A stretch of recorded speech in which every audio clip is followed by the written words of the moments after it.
Good morning सभी को। Second fungus हम पढ़ रहे हैं आज। अल्बिगो हो गया था, वो एक पैरासाइट था। आज जो हम पढ़ने जा रहे हैं म्यूकर, ये जो है ये एक सैप्रोफिटिक फंगस है। ठीक है, सैप्रोफाइट का मतलब होता है जो डेड मरी हुई सड़ी गली चीज़ों पे अपना भोजन या प्राप्त करते हैं। म्यूकर को पिन मोल्ड या ब्लैक मोल्ड के नाम से भी जाना जाता है ना। पिन मोल्ड का मतलब है एकदम डॉट, ब्लैक कलर का डॉट। आपने कभी देखा होगा आपके घर में जैसे अचार है, अचार में अगर प्रॉपर तरीके से तेल ना पड़ा हो तो थोड़े दिनों बाद आपको जो तेल में डूबा पार्ट नहीं होता है उसके ऊपर वाइट रुई जैसा फॉर्मेशन हो जाता है कि नहीं। ऐसे अगर आपकी ब्रेड रखी हो बहुत दिनों की, आप कैसरोल में बंद करके ब्रेड को रख दो, 3 दिन के बाद ही उस ब्रेड के ऊपर आपको एकदम रुई जैसा ग्रीनिश, हल्का हल्का ग्रीन, हल्का हल्का ब्राउन कलर का या वाइट कलर का पूरा कॉटन जैसा स्ट्रक्चर नज़र आ जाता है। ये क्या है? ये म्यूकर है। ठीक है, ये म्यूकर है। तो म्यूकर इन ब्रेड से और किससे, जो भी जैसे फल होते हैं, फ्रूट्स हैं, अचार है, जैम है, जेली है, इनके ऊपर उग आता है और यहाँ से इनसे अपना भोजन ग्रहण करता है। तो मैंने वैसे बताया था कि ये लिखा हुआ है, ये ब्रेड के ऊपर, जैम के ऊपर, जेलीज के ऊपर, फ्रूट्स के ऊपर, सिरप्स के ऊपर, सिरप के भी आ जाता है। ठीक है, और एक इसी में कुछ ऐसी स्पीशीज भी होती है जो गोबर के ऊपर उगाती है, गोबर से अपना भोजन लेती है, डंग, उनको बोलते हैं कॉप्रोफिलस स्पीशीज। कॉप्रोफिलस स्पीशीज इसको कहते हैं जो कि गोबर के ऊपर उगती है और उनसे अपना भोजन ग्रहण करती है। क्लासिफिकेशन, क्लास है फाइकोमाइसिटीज, सब क्लास है जाइगोमाइसिटीज, ऑर्डर म्यूकोरोइड्स, फैमिली म्यूकोरेसी। 100 स्पीशीज हैं म्यूकर की ऑल ओवर द वर्ल्ड में।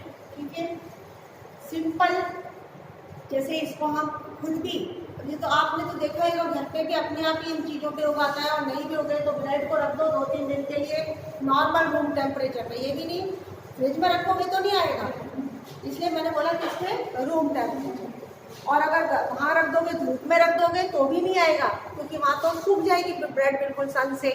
तो रूम टेम्परेचर के बाहर अगर धूप में रखोगे तो भी म्यूकर नहीं डेवलप होगा, फ्रिज में रखोगे तो भी म्यूकर डेवलप नहीं होगा। वो किस में होता है? At room temperature. बिना आवाज करे अंदर आया करो। रूम टेम्परेचर पे आप ब्रेड को रख दीजिए, थोड़ी सी नमी होनी चाहिए। थोड़ी सी क्या होनी चाहिए? नमी। लेबोरेटरी में भी हम इसको उगा सकते हैं। तो इस ब्रेड के ऊपर आपको वाइट कलर का, पिंक कलर का या फिर कैसा ब्राउन कलर का, वाइट या ग्रे या ब्राउन कलर का कॉटन जैसा मास्क, रुई जैसा मास्क नजर आएगा। तो ये क्या होता है? म्यूकर होता है। म्यूकर का जो वेजिटेटिव स्ट्रक्चर है हाईली ब्रांच्ड होता है, बहुत ज़्यादा ब्रांचिंग है, फिनोसाइटिक है, सारे जिसमें केंद्रक खाली पड़े हैं।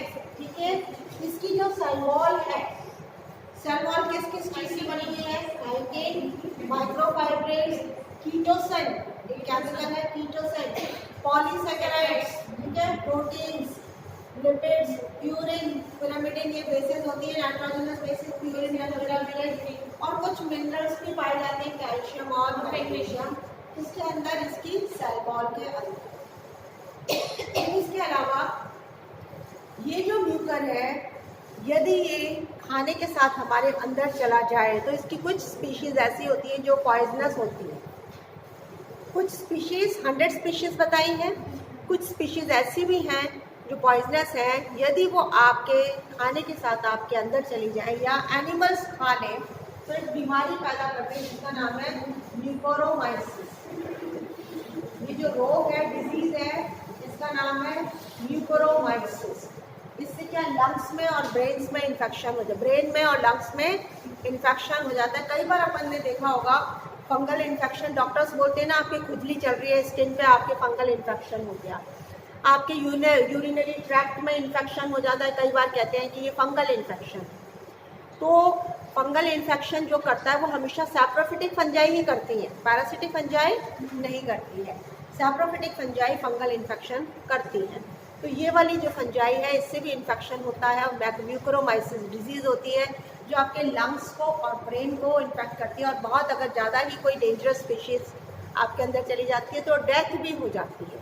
ठीक है, तो ये डिजीज़ बहुत ही डेंजरस है। म्यूकोरोमाइसिस म्यूकर से ही होती है, इसलिए इसका नाम है म्यूकोरोमाइसिस। ओके, वेजिटेटिव स्ट्रक्चर जो मैं बता रही थी, ब्रांच्ड है, सिनोसिटिक है, सेप्टा नहीं है। लेकिन जब रिप्रोडक्शन के अंग बनते हैं उस वक्त सेप्टा फॉर्मेशन होता है। तो जब रिप्रोडक्शन होना होता है उस टाइम सेप्टा फॉर्मेशन होता है। माइसीलियम दो प्रकार के हैं, एक तो ऐसे जो स्ट्रेट चलते हैं सरफेस के ऊपर हॉरिजॉन्टल, उनको बोलते हैं प्रोस्टेट, और जो सीधे खड़े होते हैं उनको बोलते हैं एरियल, एरक्ट या एरियल। तो दो तरीके के हाइफी आपको अभी हम पढ़ाएंगे आगे, तो देखने को मिलेंगे कि प्रोस्टेट तो फूड एब्जॉर्ब करते हैं, जैसे ब्रेड के ऊपर है जो ऐसे बन गया है, तो प्रोस्टेट वाले जो लंबे लंबे वो तो फूड एब्जॉर्ब करेंगे, और जो सीधे खड़े हो जाते हैं वो रिप्रोडक्शन में हेल्प करते हैं। ठीक है, कई बार एक और चीज़ होती है कि अगर हमने कोई ऐसा लिक्विड मीडियम ले लिया जिसमें ऑक्सीजन नहीं है, लेबोरेटरी में CO2 की मात्रा बहुत अधिक है लेकिन उसमें ऑक्सीजन नहीं है, यानी एनारोबिक कंडीशन है, तो उसके अंदर ये जो फंगस है म्यूकर, उसका जो ये माइसीलियम यानी हाइफी है, उसके टुकड़े हो जाते हैं ऐसे, इस तरीके से टुकड़ों में टूट जाता है। ठीक है, ऐसे टुकड़ों में टूट जाता है, गोल गोल टुकड़े, ये ईस्ट के जैसे दिखते हैं। ईस्ट होता है ना एक, जिससे अपन फर्मेंटेशन करते हैं। आप किसी भी चीज़ में जैसे जलेबी बनानी है तो मैदा के अंदर ईस्ट डालते हैं जिससे वो फर्मेंट हो जाता है, डोसा इडली में भी डाला जाता है। ईस्ट भी क्या है, फंगस है। ओके, तो फंगस यूनिसेलुलर फंगस है, एक कोशिकीय फंगस है ईस्ट। तो ईस्ट जैसे टुकड़े में टूट जाता है कब, जब एनारोबिक कंडीशन होती है यानी ऑक्सीजन नहीं होती है और CO2 की मात्रा अच्छी खासी होती है। तो इस कंडीशन में जब वो टूटता है म्यूकर तो उसको बोलते हैं टोरुला कंडीशन। ये कंडीशन कहलाती है टोरुला कंडीशन, जिसमें ईस्ट जैसे टुकड़े हो जाते हैं। ईस्ट यूनिसेलुलर है, समझ आ रहा है आपको। तो टोरुला कंडीशन किस में पाई जाती है, क्या होती है, ये आपसे क्वेश्चन पूछा जा सकता है। ओके, अब पढ़ते हैं हम म्यूकर का रिप्रोडक्शन, जनन कैसे होता है। जनन रिप्रोडक्शन दो प्रकार से होता है, एसेक्सुअल अलैंगिक जनन और सेक्सुअल लैंगिक जनन। ठीक है, अलैंगिक जनन तीन तरीके से होता है। पहले हम अलैंगिक जनन, इसमें मैं पूरा बता रही हूँ, फिर नेक्स्ट इसके बाद बताऊंगी सेक्सुअल रिप्रोडक्शन। अलैंगिक जनन फ्रैगमेंटेशन, क्लामाइडोस्पोर्स और स्पोरेंजियोस्पोर्स के माध्यम से होता है। तीन तरीके से होता है। फ्रैगमेंटेशन का मतलब है जो इसका जो हाइफी है, माइसीलियम है, उसके अगर टुकड़े हो जाते हैं किसी भी वजह से, है ना, टुकड़े बहुत तेज हवा आती है उसकी वजह से भी हो जाता है। कोई इंसेक्ट काट के टुकड़े कर सकता है, इंसान की वजह से भी टुकड़े हो सकते हैं। अपन ने ब्रेड ली, अपन ने ब्रेड के ऊपर पूरा फंगस लगाया, अपन ने उसके टुकड़े टुकड़े करके फेंक दिया तो माइसीलियम भी टूट गया। तो माइसीलियम का प्रत्येक टुकड़ा या हाइफी का प्रत्येक टुकड़ा नया माइसीलियम बना लेता है, अपना उसका मतलब ग्रोथ हो जाती है और वो नया माइसीलियम बना लेता है, तो इसको बोलते हैं फ्रैगमेंटेशन। दूसरा है क्लामाइडोस्पोर्स। क्लामाइडोस्पोर्स का मतलब होता है ऐसे स्पोर्स जिनके ऊपर बहुत मोटी सेल वॉल होती है। तो क्लामाइडोस्पोर्स हमेशा बनते हैं अनफेवरेबल कंडीशंस में। अनफेवरेबल का मतलब है, क्या बोलते हैं उनको, परिस्थितियां जब प्रतिकूल हो जाती हैं, अनुकूल नहीं, प्रतिकूल, यानी या तो बहुत ज़्यादा सर्दी पड़ रही है या बहुत ज़्यादा सूखा पड़ रहा है। तो ऐसी अवस्था में जब अनफेवरेबल कंडीशंस होती है तो क्लामाइडोस्पोर्स बनते हैं। जैसे ये हाइफी है, नॉर्मल हाइफी है ये, इस हाइफी में क्या होगा, इसका जो सिरा है यानी टिप है, अभी तो ये कैसा है, पूरा सिनोसिटिक है ना, जो सिरा है वहाँ पे सेप्टा बन जाएंगे, जो उसका टिप है वहाँ पे ये सेप्टा फॉर्मेशन हो गया, बाकी जगह पे नहीं हुआ। सेप्टा फॉर्मेशन कहाँ होगा, उसके टिप की तरफ 4-5 सेप्टा बन जाएंगे और प्रत्येक सेप्टा बनने से ये एक एक सेल हो गया, इनके अंदर बहुत सारे केंद्रक हैं। हर एक सेल अपने चारों तरफ एक मोटी सी सेल वॉल बना लेगा, हर एक सेल अपने चारों तरफ एक मोटी सेल वॉल बना लेगा और प्रत्येक सेल क्या कहलाएगा, क्लामाइडोस्पोर। प्रत्येक सेल क्या कहलाएगा अब, क्लामाइडोस्पोर, और हर एक के अंदर बहुत सारे न्यूक्लियस हैं। ये सेपरेट हो जाएंगे, अलग हो जाएंगे और हर एक क्लामाइडोस्पोर में एक एक पूरा माइसीलियम जाल बना देता है। इसमें बहुत सारे केंद्रक हैं। इसकी जो मोटी भित्ति है उससे क्या होगा, जो विपरीत परिस्थितियां हैं, अनफेवरेबल कंडीशंस हैं, वो जब तक निकल नहीं जाती तब तक इसको कुछ भी डैमेज नहीं होने देंगी। इसके जो न्यूक्लियस है वो डैमेज नहीं होंगे क्योंकि उनके ऊपर बहुत मोटी सेल वॉल बन गई है जो उसको प्रोटेक्ट करेगी। तो ये क्या कहलाएंगे, क्लेमाइडोस्पोर्स। जब फेवरेबल कंडीशंस आएंगी यानी अनुकूल परिस्थितियां आएंगी, वातावरण नॉर्मल हो जाएगा, तो ये वॉल टूटेगी और वॉल टूट के जर्म ट्यूब निकलेगा और जर्म ट्यूब डिवाइड करके पूरा अपना नेचुरल माइसीलियम बना देगा। तो ये हुआ क्लेमाइडोस्पोर। ठीक है, फिर नेक्स्ट है स्पोरेंजियोस्पोर्स। स्पोरेंजियोस्पोर्स, एक वर्ड देखो मैंने यहाँ लिखा है, ये क्या लिखा है, स्पोरेंजियोफोर PH, और ये लिखा है स्पोरेंजियोस्पोर SP। बहुत अंतर है स्पोरेंजियोफोर और स्पोरेंजियोस्पोर। ठीक है, यहाँ पे तो है PHORE, यहाँ पे SPORE, फोर और स्पोर। ठीक है, फोर होता है लंबा सा फिलामेंट, स्पोरेंजियोफोर या कोनिडियोफोर, और स्पोरेंजियोस्पोर होते हैं स्पोर्स। ठीक है, तो ये डिफरेंस आपको देखना है। अब ये स्पोरेंजियोस्पोर्स कैसे बनते हैं, इनको एप्लानोस्पोर्स भी कहते हैं। ये नॉर्मल माइसीलियम का जाल है। इस जाल में से कुछ हाइफी इरेक्ट हो जाएंगे, एरियल खड़े हो जाएंगे। मैंने अभी बताया था दो प्रकार के हाइफी, ये तो नीचे वाले प्रोस्टेट है और ये है एरियल। प्रोस्टेट तो भोजन एब्जॉर्ब कर रहे हैं और एरियल में क्या हो रहा है, रिप्रोडक्शन। ये जो एरियल हाइफी बन गए हैं इन सबको बोलते हैं स्पोरेंजियोफोर। ये सिंपल भी हो सकते हैं और ब्रांच्ड भी हो सकते हैं, जैसे मैंने ब्रांचिंग दिखाई है इसमें, यानी बिना अनब्रांच भी हो सकते हैं और ब्रांचिंग दो से ज़्यादा भी हो सकती है। ओके, और इनका जो सिरा है वो फूल जाता है, सिरा है टिप है वो स्वोलन हो गया, इसकी साइज धीरे धीरे बढ़ेगी। जो लेटरल ब्रांचेस होती है स्पोरेंजियोफोर की, उनका भी सिरा फूल जाता है। ठीक है, इसको बोलते हैं स्पोरेंजिया। जो सिरा जो फूल गया है वो पर्टिकुलर पोर्शन क्या कहलाएगा, स्पोरेंजिया। स्पोरेंजिया कहलाता है। तो लेटरल ब्रांचेस के स्पोरेंजिया हमेशा टिप पे जो ऊपर वाला स्पोरेंजिया होगा उससे छोटे रहेंगे, ये ध्यान रखना। ये लिख लीजिए कि अगर स्पोरेंजियोफोर ब्रांच है तो उसके जो नीचे वाली जो शाखाएं हैं उसके ऊपर जो स्पोरेंजिया बन रहे हैं वो साइज में हमेशा ऊपर वाली ब्रांच से छोटे रहते हैं। समझ गए, ये वाले स्पोरेंजिया जो नीचे बनेंगे वो छोटे होंगे और ऊपर वाला स्पोरेंजिया बड़ा रहता है। समझ गए, इन सब में सीनोसिटिक कंडीशन है, सब में क्या है, सीनोसाइटिक कंडीशन। अब देखिए ये स्पोरेंजियोफोर के ऊपर ये जो स्पोरेंजिया है इसमें धीरे धीरे दो पार्ट में विभाजित हो जाता है।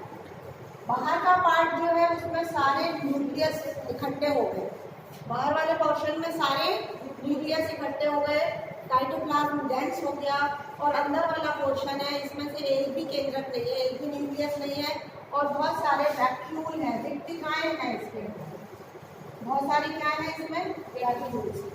तो ये जो वाला पोर्शन है वैक्यूल वाला, इसमें कोई भी न्यूक्लियस नहीं, इसको बोलते हैं कॉल्यूमेला प्लाज्म। ये कहलाता है कॉल्यूमेला प्लाज्म। और बाहर वाला है जिसमें सारे न्यूक्लियस हैं इसको बोलते हैं स्पोर प्लाज्म। ये वाला पोर्शन कहलाता है स्पोर प्लाज्म। ओके, अब ये बड़ा हो गया और बड़ा हो गया, ये स्पोरेंजिया, ये कॉल्यूमेला प्लाज्म है और ये स्पोर प्लाज्म। हर एक जो न्यूक्लियस यहाँ देखिए इतने सारे न्यूक्लियस पड़े हैं, दो से तीन न्यूक्लियस के चारों तरफ एक एक बॉल फॉर्मेशन होते हैं। दो से लेकर तीन न्यूक्लियस के चारों तरफ क्या क्या बन गए, एक एक बॉल, और प्रत्येक यूनिट कहलाएगी आप स्पोरेंजियोस्पोर। हर एक स्पोरेंजियोस्पोर में दो से तीन न्यूक्लियस होंगे। यहाँ पे सारे जो न्यूक्लियस है ऐसा मत लिखना कि सिंगल न्यूक्लियस के चारों तरफ बॉल बन जाएगी, दो से तीन न्यूक्लियस के चारों तरफ एक सेगमेंट बन जाएगा और वो स्पोर कहलाएगा स्पोरेंजियोस्पोर। ठीक है, उसको हम एप्लानोस्पोर भी कहते हैं। ओके, ये स्पोरेंजियोस्पोर्स, ये स्पोरेंजिया बर्स्ट हो जाएगा, बर्स्ट होएगा और ये निकल करके बाहर हवा में नीचे ज़मीन पर आ जाएगी। कौन, स्पोरेंजियोस्पोर्स, ये सारे निकल करके ज़मीन पर आ जाते हैं। और ये स्पोरेंजियोस्पोर्स गोल भी हो सकते हैं, ओवल भी हो सकते हैं, डार्क कलर के होते हैं। गोल भी हो सकते हैं, ओवल भी हो सकते हैं, अंडाकार, ये डार्क कलर के होते हैं और कुछ ही देर बाद इसमें से एक जर्म ट्यूब निकलता है। ये जर्म ट्यूब ये हवा के द्वारा और इंसेक्ट्स के द्वारा इधर से उधर पहुंचा दिए जाते हैं। ठीक है, गोबर मिल जाता है तो वहाँ उगाएंगे, कोई भी सड़ी गली चीज़ है, ब्रेड हवा के द्वारा आएंगे, आपके घर पे भी ये बहुत सारे आ जाएंगे और आते हैं, लेकिन उगेंगे कब? जब इनको ब्रेड मिल जाएगी या अचार मिल जाएगा या जैम मिल जाएगा तो उगेंगे, और नहीं मिलेगा तो ये हवा में फैले रहते हैं। अपन हवा का प्यूरिफिकेशन क्यों करते हैं? क्योंकि हवा में बहुत सारे स्पोर्स होते हैं। हवा के अंदर हम अपन घर के अंदर एयर प्यूरिफायर भी लगाते हैं क्योंकि वो सारे जो स्पोर्स हैं उनको सक कर लेता है। और अगर एयर प्यूरिफायर नहीं है तो आपके घर में जहाँ भी ब्रेड जैम बटर होगा उसके ऊपर ये जम करके अपने आप को उगा लेंगे। इनको एक सरफेस तो चाहिए, फूड तो चाहिए ना, उगने के लिए, अपने आप को मल्टीप्लाई करने के लिए फूड चाहिए होता है। अगर वो फूड आपके घर में अवेलेबल है तो ये उगाएंगे, आपको दिखते तो है नहीं ना, लेकिन आपकी ब्रेड खराब हो जाती है, आपका जैम खराब होता है, तो इसका मतलब कहाँ पे है ये सारे स्पोर्स? हवा के अंदर एयरबॉर्न होते हैं। और जैसे ही इनको फूड मिलेगा ये जर्म ट्यूब बनाएंगे, जर्म ट्यूब से इनका मल्टीप्लिकेशन होगा और नया माइसीलियम बन करके तैयार हो जाता है। ठीक है, थैंक यू।